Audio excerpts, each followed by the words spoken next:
They came in the night, when hope was nothing more than a whisper in the dark, and they promised salvation. But sometimes the greatest evil wears the mask of mercy. This is the story of 73 people who boarded a train to nowhere, and the town that spent a century trying to forget they ever existed, Ashford Hollow, West Virginia. If you search for it on a map today, you'll find nothing but a bend in the river and a stretch of reclaimed forest. The town that once stood there has been erased so completely that even the earth seems to have forgotten it. But in 1931, Ashford Hollow was dying slowly, bleeding out like so many American towns during those desperate years when the whole country felt like it was sliding into an abyss from which there would be no return. The coal mines had closed 3 years earlier, not gradually, not with warning, but overnight, when the company simply locked the gates and walked away. 600 men woke up unemployed on a Tuesday morning in August 1928, and by winter, the real dying had begun. Not the dramatic kind you see in pictures, but the slow erosion of everything that makes a place worth living in. First, the company store closed, then the doctor left. Then families started packing what they could carry and walking out of town in the middle of the night, ashamed to say goodbye, as if poverty were contagious. By the time winter arrived in 1931, Ashford Hollow was a ghost town that still had ghosts living in it. 342 people remained, clustered in the hollow like animals, waiting for the cold to finish what hunger had started. The children had stopped going to school because there was no fuel for the stove. The church held services only once a month because Reverend Samuel Holt had taken a job 30 miles away and could only visit on Sundays when he could borrow a truck. The company houses were falling apart, and people burned their furniture to stay warm, then their floorboards, then anything that would catch fire. This is the world into which the Mercy train arrived. It came on a Monday morning, December 7th, 1931. The date matters because it was exactly 3 weeks before Christmas, and people were beginning to understand that this Christmas would be different from any they had known before. There would be no presents, no feast, no pretending that everything would somehow get better. Just the cold and the hunger and the slow realization that they might not survive to see spring. The train wasn't announced. There were no posters, no advertisements, no advance notice of any kind. It simply appeared at the old coal siding just before dawn, a locomotive pulling 6 passenger cars, all of them painted a deep burgundy red that looked almost black in the early morning light. The engines sat there idling, breathing steam into the frozen air, waiting. Cyrus McComb was the first to see it. He'd been walking the tracks looking for coal. People did that then, picked up whatever pieces had fallen from the coal trains, enough to keep a fire going for a few hours. He came running back into town just as the sun was rising, shouting that there was a train at the siding, a passenger train, and someone needed to come see what it wanted. By the time a crowd gathered, maybe 40 or 50 people, a man had emerged from the first passenger car and was standing on the platform. This is where the story begins to take on that quality of unreality, that sense that something is fundamentally wrong even though you cannot quite articulate what it is. The man was dressed in a black suit that looked expensive, even elegant, with a vest and a pocket watch on a gold chain. His shoes were polished to a mirror shine. In a town where people were wearing clothes held together with wire and hope, this man looked like he had stepped out of a photograph from another world. He was tall, perhaps 6 feet, with dark hair combed back from a high forehead, and a face that several witnesses would later describe as handsome in a way that made you uncomfortable, though none of them could explain exactly what they meant by that. He stood there on the platform, hands clasped behind his back, and he smiled. That smile would appear in every single account of that morning, mentioned by every witness, described in every statement, too wide, too steady, never reaching his eyes. When enough people had gathered, he spoke. His voice was soft, almost gentle, the kind of voice that makes you lean in to hear better. "Good morning," he said. "My name is Mr. Ashwood, and I represent the New Frontiers Relocation Service. I am here to offer you an opportunity." The crowd stood silent. In those days, when a stranger arrived in town with an opportunity, it usually meant he wanted something from you and you probably couldn't afford to give it. "I know times are difficult," Mr. Ashwood continued, his voice carrying clearly in the cold morning air. "I know that many of you are struggling, that you worry about your children, about the winter ahead, about whether there will be work come spring. I am here to tell you that there is another way." He gestured toward the train behind him. "These cars can carry you and your families to a place where there is work. Good work, honest work, with fair wages and housing provided. A place where your children can go to school, where there is food on the table and coal in the stove. A place where you can begin again." Someone in the crowd, the accounts disagree on who, called out, "Where?" And Mr. Ashwood's smile widened just slightly. "West," he said. "A new development in Oregon, timber country. They're building a company town and they need workers. Loggers, mill workers, cooks, teachers, everyone. They've hired me to bring in families, good American families who are willing to work hard for a fair chance." "How much does it cost?" someone else asked. "Nothing," Mr. Ashwood said, and you could feel the crowd's attention sharpen. "Your passage is paid. Your housing is provided. You bring yourselves and whatever you can carry. The company covers everything else." The crowd began to murmur. In the winter of 1931, in a town where people were slowly starving, the word free had the power of a miracle. But people were also suspicious. The Depression had taught them that nothing was ever truly free, that every offer came with a hook, buried somewhere in the fine print. What's the catch? This was Thomas Brennan, a former mine foreman, a man known for his directness and his unwillingness to be charmed by smooth talkers. Mr. Ashwood looked at him with that steady smile. "No catch, Mr. Brennan. The company needs workers. You need work. It's a simple arrangement. The only requirement is that you must be willing to commit to at least 1 year of employment. After that, you're free to stay or leave as you choose." "How do we know this is real?" someone called out. "How do we know you're not just going to take us somewhere and dump us?" Mr. Ashwood reached into his jacket and withdrew a folded document. "This is the contract," he said. "It's simple and straightforward. 1 year of guaranteed employment, wages of $35 per month for men, 20 for women, 15 for anyone over 14. Housing and food provided, medical care provided, school for the children. Everything is specified here in writing." He held up the document, but he didn't hand it to anyone. Not yet. "The train leaves at dawn tomorrow," he said. "That gives you time to think about it, to discuss it with your families, to make your decision. I'll be here all day if anyone has questions. But I must tell you that there is limited space. I can take 75 people, no more, so if you're interested, you'll need to let me know by tonight." And with that, he folded the contract back into his pocket, touched the brim of an imaginary hat, and returned to the train. The town erupted into argument before he'd even closed the door. If you're listening to this in the quiet of your own home, warm and safe, it might be hard to understand the desperation that gripped Ashford Hollow that winter. But try to imagine it. Imagine watching your children grow thinner every day. Imagine the fear that comes with knowing you have nothing left to sell, nothing left to trade, nothing left to burn. Imagine looking at the calendar and realizing that spring is 4 months away, and you have no idea how you're going to survive 4 more weeks. In that context, a free train ride to a job, any job, felt like salvation. By noon, people were lining up outside the train to sign the contract. Mr. Ashwood met with them one by one, taking his time with each family, explaining the terms, answering questions, always calm, always patient, always smiling that too-wide smile. The contract itself was surprisingly brief, just 1 page written in clear language. 1 year of employment, fair wages, housing and food provided. The company reserves the right to assign work as needed. Transportation is free but forfeits if you leave before the contract expires. Reasonable terms on paper. Perhaps too reasonable, but desperation makes you overlook red flags. Desperation makes you sign papers without reading them too closely. Desperation makes you believe that maybe, just maybe, someone is actually trying to help. By sundown, 73 people had signed. Not 75, 73.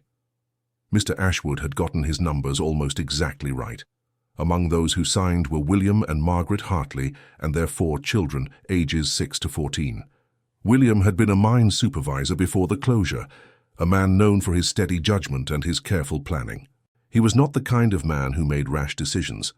But his youngest daughter had been sick for 3 weeks, and they had no money for medicine. And when Mr. Ashwood mentioned that medical care was provided, William signed without hesitation.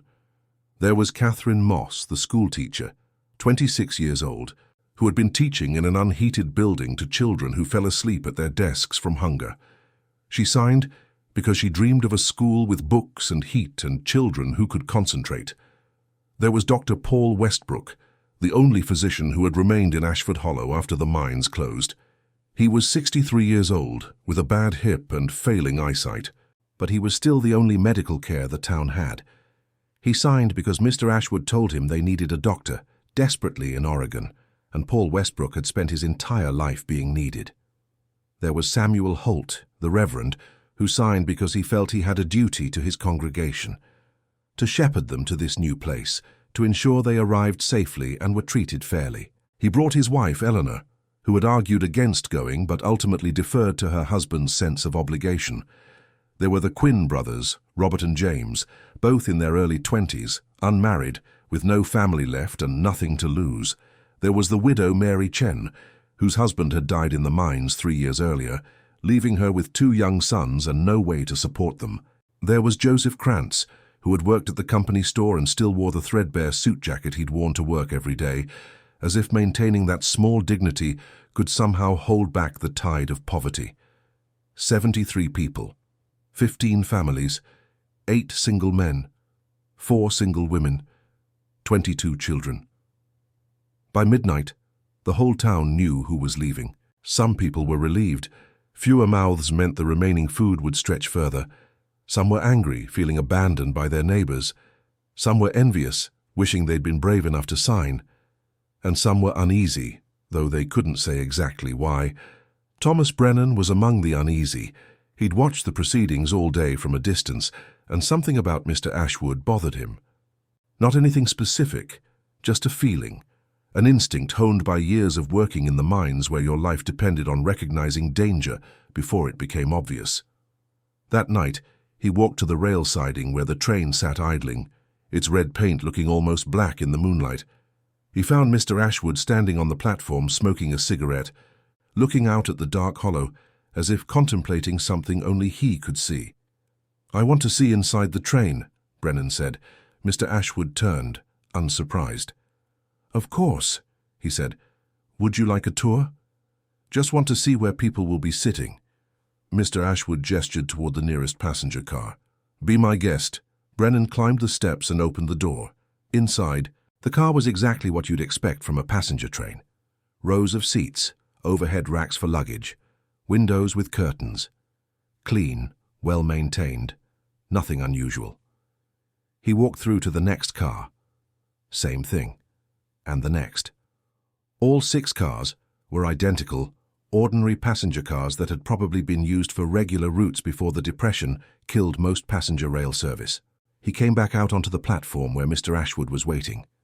"Satisfied?" Mr. Ashwood asked, still smiling. "Who's driving?" Brennan asked. "I have an engineer and a fireman, both experienced. Can I meet them?" "They're sleeping. Early morning departure, you understand." Brennan stood there, trying to articulate what was bothering him. "What's the name of this company?" he finally asked. "The one in Oregon." "Pacific Cascade Timber and Development," Mr. Ashwood said without hesitation. "They're new, founded just 2 years ago, taking advantage of the excellent timberland in the Willamette Valley." "Never heard of them." "I wouldn't expect you to have. They're small, ambitious, still building their reputation. That's why they're willing to pay for labor recruitment." Brennan nodded slowly. Everything Mr. Ashwood said sounded reasonable. And yet, "You ever bring people from other towns?" he asked. "This is my 3rd recruitment," Mr. Ashwood said. "The first 2 groups are already settled and working. Very happy from what I hear." "Where were the other towns?" "Kentucky and southern Ohio. Similar situations to yours, unfortunately. The Depression has been hardest on the mining communities. Brennan had no way to verify any of this. No telephone, no telegraph office, no way to check whether Pacific Cascade Timber and Development actually existed or whether 2 previous groups of recruits were happily working in Oregon. He had only Mr. Ashwood's word, and that smile, and the feeling in his gut that something wasn't right. "I think people should wait," Brennan said finally. "Write to the company first. Get more information." Mr. Ashwood's smile never wavered. "That's certainly their choice," he said. "Though I should mention that the company has authorized me to make only 4 recruitment trips. This is my 3rd. If people from Ashford Hollow choose to wait, the next group will come from somewhere else, and the opportunity will be gone." The perfect pressure, not a threat, not exactly, but a deadline, a sense that if you hesitate, you'll lose your chance forever. Brennan went back to town and spent the rest of the night going door to door, trying to convince people not to board the train. But he was arguing against hope, and hope is a powerful drug when you have nothing else. William Hartley listened politely and thanked him for his concern, but his daughter was sick and he'd already made his decision. Catherine Moss told him she appreciated his caution, but she'd spent the last 3 years watching children suffer, and she couldn't do it anymore. Dr. Westbrook said he'd examined the contract carefully and found nothing concerning. One by one, they all gave him variations of the same answer. "Thank you, but we're going." By dawn, 73 people stood on the platform with their belongings. Not much because they didn't have much to bring. A few suitcases, some bundles tied with rope, one family with a single trunk that contained everything they owned. The children were excited, chattering about the train ride, about Oregon, about the new life waiting for them. The adults were quieter, but you could see the hope in their faces, that fragile, desperate hope that maybe this time, finally, things would get better. Mr. Ashwood was there, of course, standing by the first passenger car, checking names off a list, directing people to their seats, still smiling, always smiling. Thomas Brennan was there too, standing apart from the crowd, watching. Several people who chose not to board the train were also there, saying goodbye to friends and family, promising to write, pretending they believed they would ever see each other again. At exactly 6 in the morning, as the first light was touching the tops of the mountains, Mr. Ashwood consulted his pocket watch and nodded. "All aboard," he called out, his soft voice somehow carrying clearly. "Time to begin our journey." The families began to board, filing up the steps one by one, finding their seats, stowing their belongings. The children pressed their faces to the windows, waving at the people below. Margaret Hartley stood in the doorway for a moment, looking back at Ashford Hollow, and you could see her memorizing it, taking one last look at the place where she'd lived her entire life. Then she stepped inside, and the door closed behind her. Mr. Ashwood was the last to board. Before he climbed the steps, he turned and addressed the small crowd that remained. "If anyone else would like to join us in," he said, "there are still 2 spaces available." For a moment no one moved. Then a young couple stepped forward, newlyweds who had been standing at the edge of the crowd, holding hands and whispering urgently to each other. They had not signed the contract the previous day, had not planned to go, but in that final moment, watching the train prepare to leave, they changed their minds. "We'll go," the young man said. His name was David Foster. His wife was named Anna. They were both 21 years old. Mr. Ashwood's smile widened fractionally. "Wonderful," he said. 75 exactly, a full train." He produced 2 copies of the contract from his jacket. Had he been carrying them all along, anticipating this? And the young couple signed right there on the platform, hurriedly, as if afraid the train might leave without them. And then Mr. Ashwood climbed aboard, and the door closed, and the train whistle blew, a long, low sound that echoed through the hollow like a funeral dirge. The train began to move. Slowly at first, wheels grinding against the rails, steam hissing, the whole massive machine beginning its journey westward. People waved from the windows. The children were laughing. And then the train rounded the bend and disappeared into the morning mist, and the people of Ashford Hollow stood on the platform, listening to the sound of it fade into the distance, the rhythm of the wheels on the tracks growing fainter and fainter, until finally there was only silence. Thomas Brennan stood there long after everyone else had gone home. He stood there until the sun was fully up, staring at the empty tracks, trying to shake the feeling that he had just witnessed something terrible and irreversible. He was right. If stories like these pull you into the dark, subscribe now, because what happens next is worse than anything you're imagining. The train did not arrive in Oregon. It did not arrive anywhere. Let me be clear about what I mean by that. The train did not reach the next town down the line. It did not reach the next station. It did not reach the next state. The train, the 75 people aboard it, and Mr. Ashwood simply vanished as if they had never existed. The first indication that something was wrong came 3 days later, on December 10th, when a telegram arrived at the telegraph office in Clayton, the nearest town with such services, about 40 miles from Ashford Hollow. The telegram was from a railroad company superintendent inquiring about an unauthorized train that had been reported on the line. The message was brief.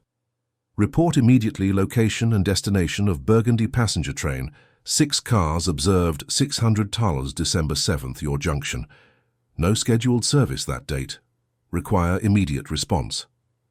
The telegraph operator, a man named Harold Price, was confused by this. He knew nothing about any passenger train. In 1931, passenger service through that region was almost non-existent. There were freight trains, coal trains, the occasional mail train, but scheduled passenger service had been suspended 2 years earlier due to lack of demand. He sent a reply, "No passenger train observed this station. Please provide additional information." The response came within the hour. Train reported by freight crew passing through at 6:30, burgundy color, 6 passenger cars, heading west. No record of authorization or scheduling. This is serious matter. Railway property may have been stolen. Require full investigation. Harold Price drove out to Ashford Hollow that afternoon to ask if anyone knew anything about a burgundy train. He found Thomas Brennan and got the whole story. The train, Mr. Ashwood, the 75 people who had boarded at dawn 3 days earlier. Price went pale as he listened. "There was no authorized train," he said. "That's what they're telling me. No company scheduled a train on that line. No one rented or leased a locomotive and cars, which means what?" Brennan demanded. "Which means whoever ran that train did it without permission. Which means it's theft at minimum. Which means those people are on a stolen train going God knows where." Within 24 hours, the railroad company had launched an investigation. They sent crews to walk the line, to check every siding and switch, to search for any sign of where the burgundy train might have gone. They contacted every station along the western routes, asking if anyone had seen it pass through. Nothing. No sightings, no reports, no evidence that the train had traveled beyond the bend where it disappeared from view of Ashford Hollow. On December 15th, a full investigative team arrived in Ashford Hollow, led by a railroad detective named Marcus Webb. He was a former Pinkerton agent, a serious man with a methodical mind, and he treated the case like what it was, a potential mass abduction. He interviewed everyone who had been present that morning: Thomas Brennan, the families who had said goodbye to friends, the telegraph operator, anyone who had spoken with Mr. Ashwood or seen the contract.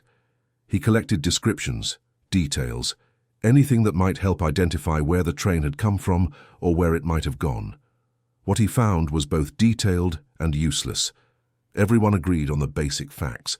The train had been burgundy red, 6 passenger cars, steam locomotive, but no one had noted the locomotive's number or any identifying marks. Mr. Ashwood had been well-dressed, polite, soft-spoken. The contract had been brief and professional-looking. Everything had seemed legitimate, but beyond that, the details became strange. When Webb asked people to describe Mr. Ashwood's face, they struggled. Everyone remembered the smile, but no one could quite describe the features.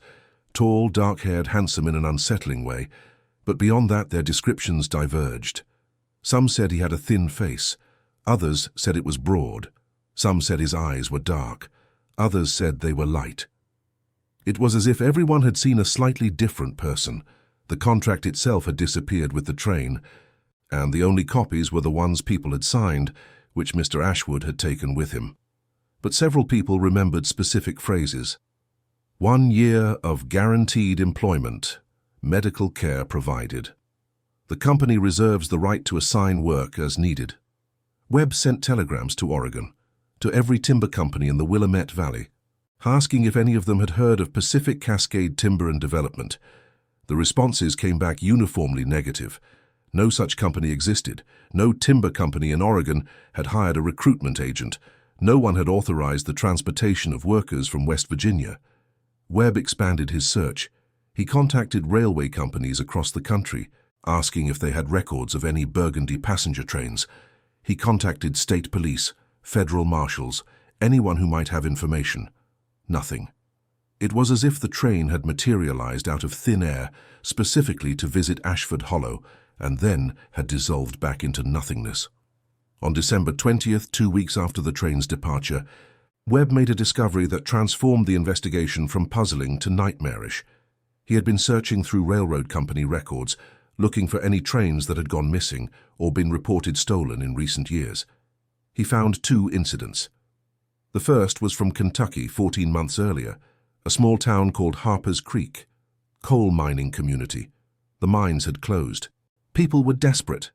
A man arrived offering free transportation to jobs in Montana. 58 people boarded a train and were never seen again. The description of the train matched. Burgundy red. 6 passenger cars. The description of the recruiter matched. Well-dressed, soft-spoken, unsettling smile. The second was from Ohio 9 months earlier, a town called Riverside, factory town. The factory had closed. A man arrived offering jobs in Washington state. 43 people boarded a train, never seen again. Same train, same man. Webb's hands were shaking when he finished reading the reports. He immediately telegraphed the authorities in Kentucky and Ohio, requesting all information they had on these cases. What he learned made everything worse. In both previous incidents, the same pattern had played out. A town in economic distress. A mysterious recruiter arriving without warning. A contract offering work in a distant state. People boarding a train and vanishing. And in both cases, attempts to investigate had led nowhere. The trains had never arrived at their supposed destinations.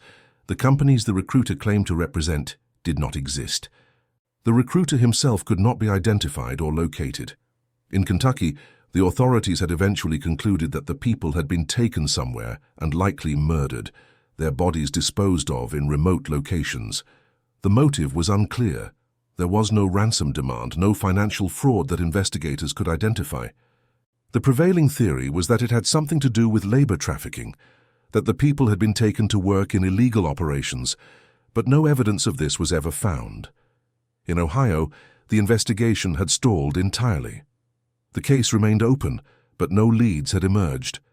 43 people had simply vanished, and now 75 more. Webb returned to Ashford Hollow and informed the remaining residents that this was now a federal case. The FBI was being brought in. This was not a voluntary relocation. This was abduction, possibly murder. The effect on the town was devastating. The families who had said goodbye to their friends and neighbors were now consumed with guilt and horror.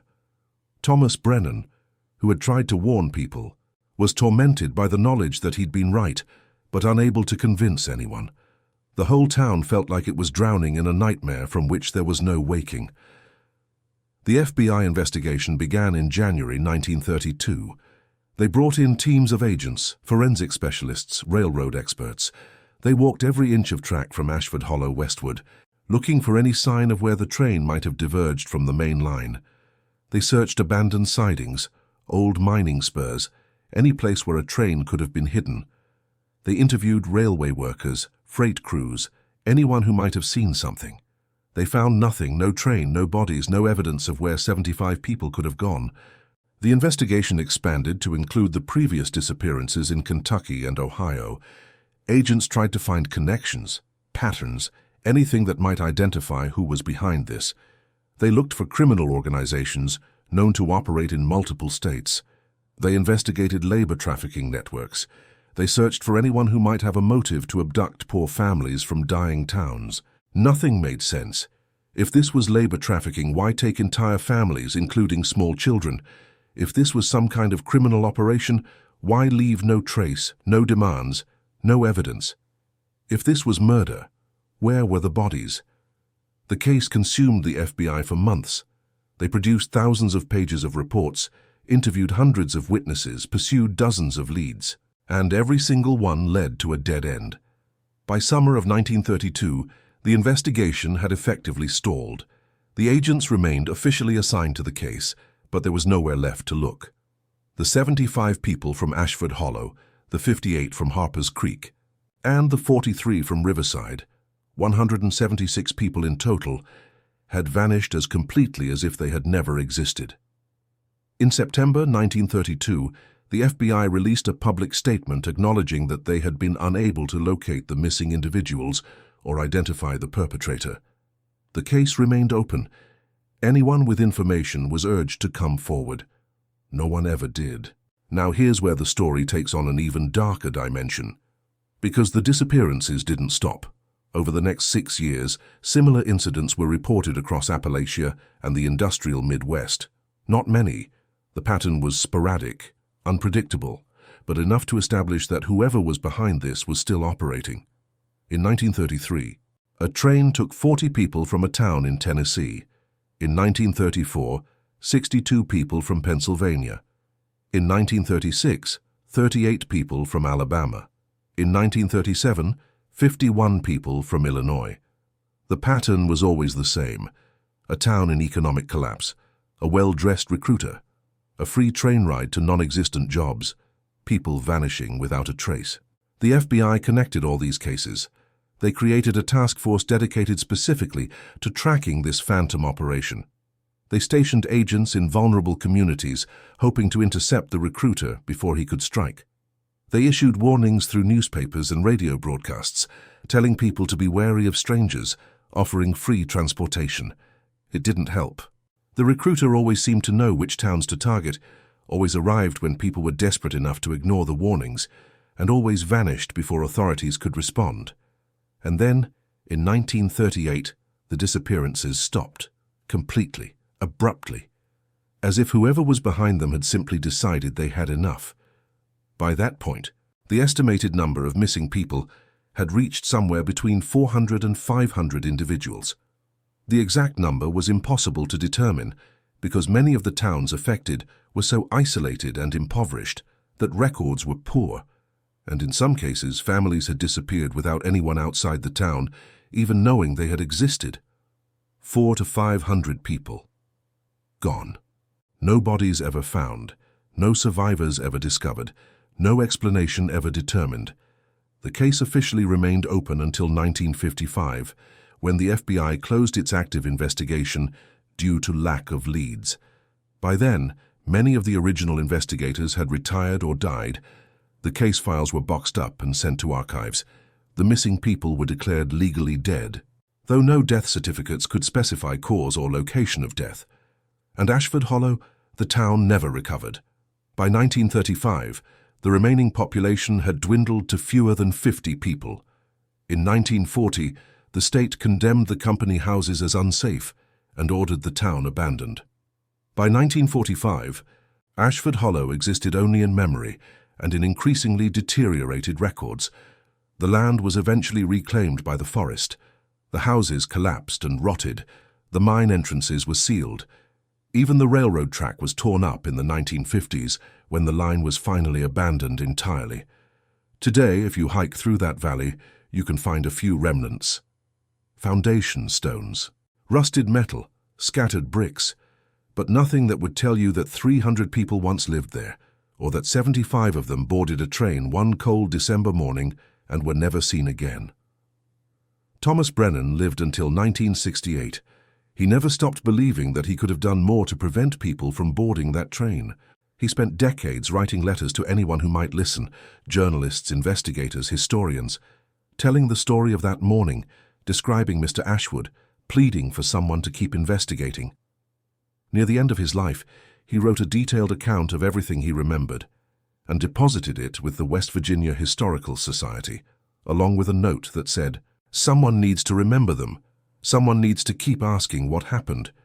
So let's talk about the theories, because in the absence of facts, the human mind fills the void with speculation, and over the years, people have proposed every possible explanation for what happened to those trains.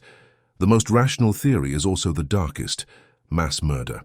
This theory suggests that the trains took people to remote locations where they were killed and buried.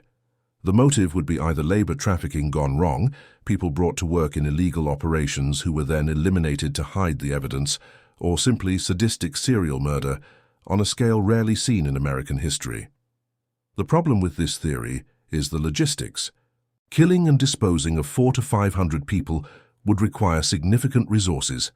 multiple accomplices, and leave substantial physical evidence. Despite extensive searches of areas along the rail lines, no mass graves were ever found. The second theory is that people were taken to work camps or slavery operations, possibly in remote areas of the West or South, and kept isolated until they died. This theory has historical precedent. Labor trafficking and peonage systems did exist in the United States during this period, particularly in the South. But again, no evidence of such camps was ever discovered, and it's difficult to imagine how such operations could remain hidden for decades, especially after federal investigators specifically began looking for them.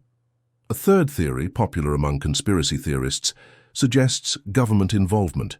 This theory proposes that the disappearances were part of some kind of secret program, perhaps medical experiments, social engineering studies, or relocation programs that went wrong. Proponents point to the fact that the FBI investigation was unusually thorough but ultimately fruitless, suggesting a cover-up.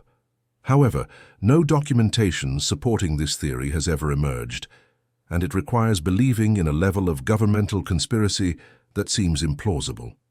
Then there are the more exotic theories. Some people believe the trains traveled to hidden communities, isolated colonies where the people still live, cut off from the outside world. Others suggest human trafficking networks that sent people overseas. A few particularly imaginative theorists have even suggested supernatural explanations, that the trains traveled to another dimension, or that the people were somehow erased from existence. But here's what I keep coming back to. None of these theories adequately explain the complete absence of evidence. In almost any scenario involving 400 to 500 people, someone should have survived, someone should have escaped, someone should have left evidence, a letter, a witness, a body, something. And yet there is nothing. The case has been re-examined several times over the decades. In the 1970s, a journalist named Robert Morrison spent 3 years investigating the disappearances, tracking down descendants of people who had lived in the affected towns, searching through archives, trying to find anything that previous investigators had missed. He published a book in 1976 called The Mercy Trains, which brought renewed attention to the case. But Morrison ultimately concluded that the mystery was probably unsolvable. Too much time had passed. Too many witnesses had died. Too much evidence had been lost. In the 1990s, an FBI cold case team took another look at the files, using modern forensic techniques and computer databases to search for patterns. They confirmed that all the disappearances were connected, likely the work of a single criminal organization. They created a profile of Mr. Ashwood, though it was necessarily vague given the contradictory witness descriptions. But they found no new leads, no evidence that had been overlooked, no way forward. The most recent investigation was in 2011, when a documentary filmmaker tried to retrace the route of the Ashford Hollow train, using historical maps and railroad records. He walked the old rail line with ground-penetrating radar equipment, hoping to find something. A hidden siding, an unmarked grave, anything. He found nothing but rusted rails and forest. So where does that leave us? Sitting here, almost a century later, with a mystery that has no solution, a crime that has no closure, and 400 to 500 people who simply cease to exist. But I want you to think about something. Something that bothers me more than the mystery itself. These people have been forgotten. Oh, the case is remembered. True crime enthusiasts know about the Mercy trains. Researchers occasionally revisit the files. People like me tell the story. But the people themselves, the actual human beings who boarded those trains, have been reduced to numbers. 75 from Ashford Hollow, 58 from Harper's Creek, 43 from Riverside. They've become statistics in an unsolved case, names in dusty archives, footnotes in history books about the Depression. But they were people. They had lives, dreams, fears, hopes.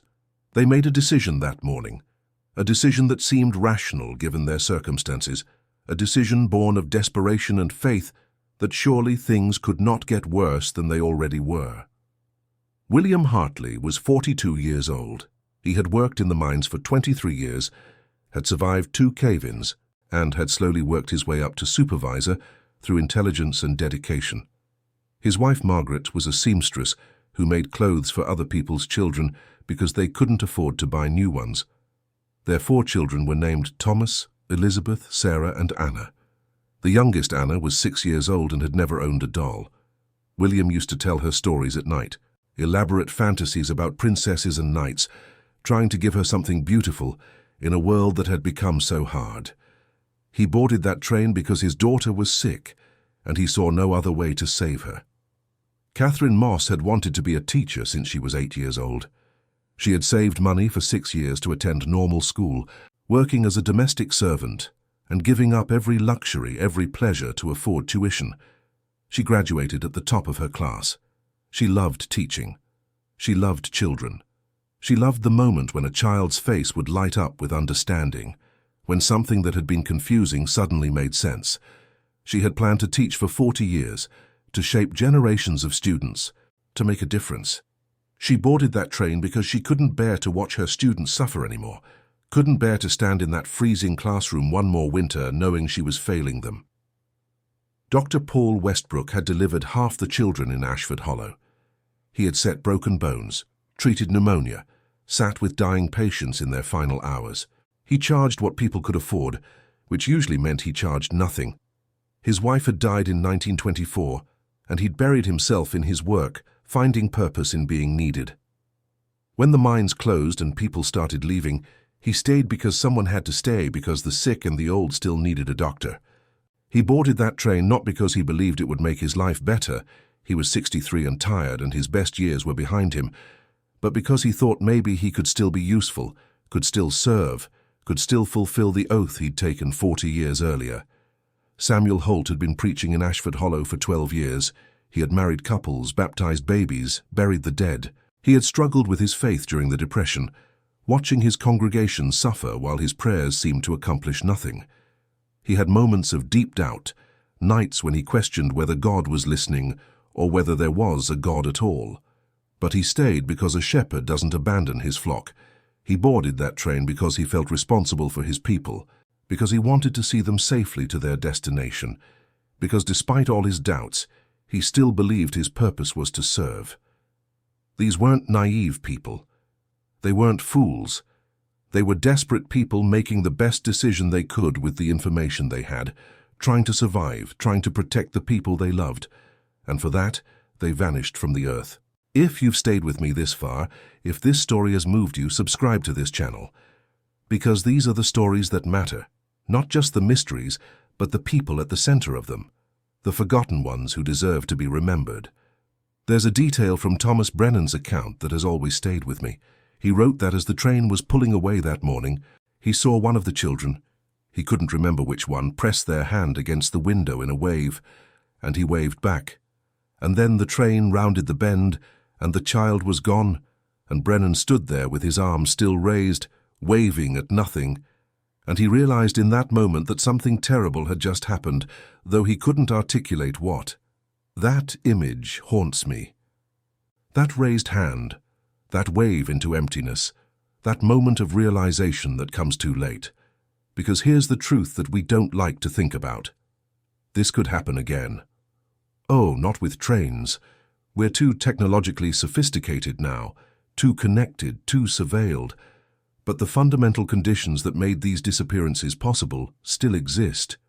Economic desperation, isolated communities, people who fall through the cracks of society's safety net, the vulnerable, the desperate, the forgotten. Every year, thousands of people disappear in the United States. Most are found. Some are victims of crimes that get solved. But a significant number simply vanish, leaving behind families who never get answers, cases that go cold, mysteries that remain unsolved. And many of these missing people are poor, are marginalized, are from communities that don't have the resources or the visibility to demand answers. The Mercy trains worked because they targeted people nobody was paying attention to, towns that were dying, families that were already being forgotten, people whose disappearance wouldn't make national headlines, wouldn't spark outrage, wouldn't demand justice. The FBI investigated, yes, but only after multiple disappearances had already occurred, and even then, the investigation eventually ended. The files were closed. The missing were declared dead. Life moved on. We like to think we live in a more just world now, a more careful world, a world where people can't simply vanish without consequence. But the truth is that people still vanish. The mechanisms have changed, but the underlying reality hasn't. There are still vulnerable populations, still predators who understand how to exploit desperation, still gaps in our social systems large enough for people to fall through. The Mersey Trains case should disturb us not just because it's an unsolved mystery, but because it reveals something uncomfortable about how society values human life. These weren't wealthy people. They weren't influential. They weren't the kind of people who had powerful friends or media connections or the ability to demand justice. They were poor. They were desperate. And when they disappeared, the world continued turning. Yes, there was an investigation. Yes, people tried to find them. But imagine if 75 middle-class families from a thriving suburb had boarded a mysterious train and vanished. Imagine the media coverage. Imagine the resources that would have been devoted to finding them. Imagine how that case would be remembered differently. The people of Ashford Hollow disappeared from a world that had already begun forgetting them. Their town was dying. Their economy had collapsed. They were already becoming invisible. The train just completed the process. And that's the real horror of this story, not the mystery of where they went or what happened to them, though that is certainly horrifying. The real horror is how easily people can be erased, how quickly the vulnerable can vanish, how readily society moves on from those who exist at the margins. I said earlier that Thomas Brennan spent his life trying to keep the memory of that morning alive. In his final years, when he was elderly and ill and knew he didn't have much time left, he gave an interview to a local television station. This was in 1967, 36 years after the train departed. The interviewer asked him why he was still so obsessed with what had happened, why he couldn't let it go. Brennan's answer was simple. Because if I stop remembering, who will? If I stop asking what happened, who will keep asking? Those people deserve to have someone remember they existed. They deserve to have someone refuse to forget. He died 6 months later. At his funeral, which was sparsely attended because most of his generation had died and the younger people didn't know him, someone placed a photograph on his casket. It was a picture of Ashford Hollow in its prime, taken sometime in the 1920s. The town bustling with life, people on the streets, children playing. A community that existed, that mattered, that was real. The photograph eventually made its way to the West Virginia Historical Society, where it sits in a file labeled Ashford Hollow, Closed Town. If you request the file, you can see it. You can look at those faces and know that some of them, you can't tell which, boarded a burgundy train one December morning and were never seen again. So what do we do with a story like this? How do we hold on to it? What lesson are we supposed to take from a tragedy that has no resolution? I think about this a lot, and I've come to believe that the lesson isn't about solving the mystery. Maybe some mysteries can't be solved. Maybe some questions don't have answers. Maybe the truth of what happened to those 400 to 500 people died with whoever orchestrated their disappearance, died decades ago, taking the secret to a grave that we'll never find. But the lesson, the important thing, is to remember that they existed, to refuse to let them be reduced to numbers and statistics, to understand that every one of those missing people was a complete human being with a full life, with people who loved them, with dreams and fears and hopes. They were not anonymous victims. They were not just names on a list. William Hartley read stories to his daughter at night. Catherine Moss loved the moment when children understood something new. Dr. Westbrook had delivered half the babies in his town. Samuel Holt struggled with doubt but stayed because he felt responsible. These were real people. They lived. They mattered.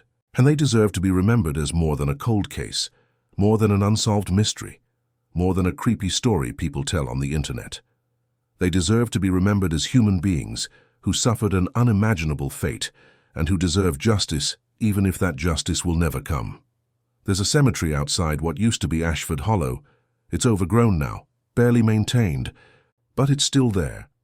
In 1986, some descendants of people who had lived in the town, children and grandchildren of families who had stayed behind or left before the train arrived, raised money to place a memorial stone there. It's a simple granite marker about 4 feet tall with an inscription, "In memory of the 75 residents of Ashford Hollow who departed December 7, 1931, seeking a better life. They were taken from us by cruel deception. They are not forgotten." Below that is a list of names. All 75 people who boarded the train. Not just the heads of households, but everyone. Every child, every adult, every person who made that journey.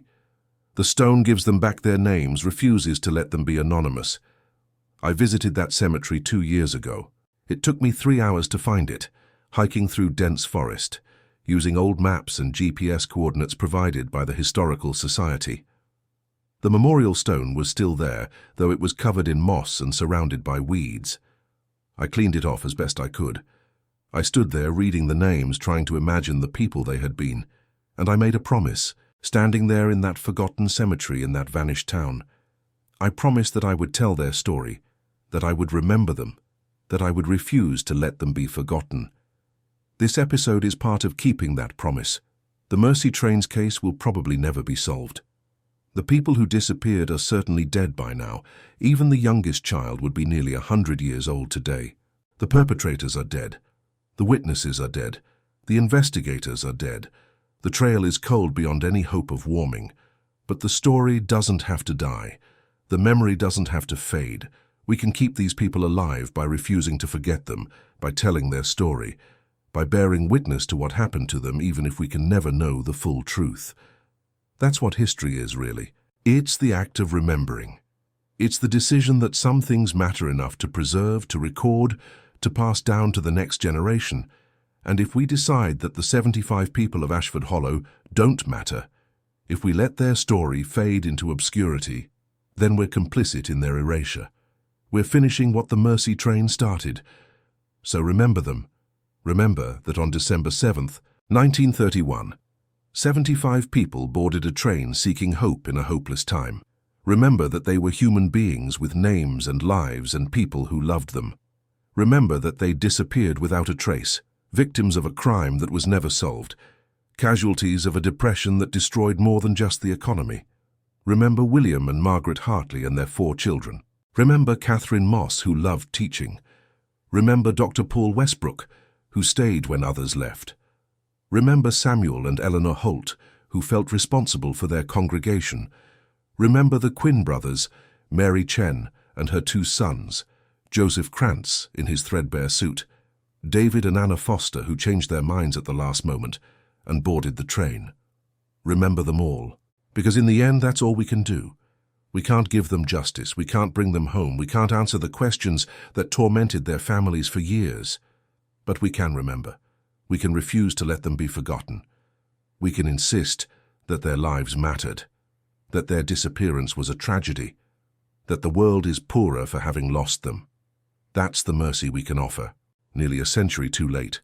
Not the false mercy of a stranger with a too wide smile and a train to nowhere, but the real mercy of memory, of bearing witness, of saying their names and acknowledging that they were here, they lived, they mattered.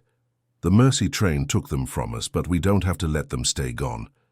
Some nights, when the wind is right, people who live near where Ashford Hollow used to be say they can hear something that sounds like a train whistle, distant and mournful, echoing through the hollow.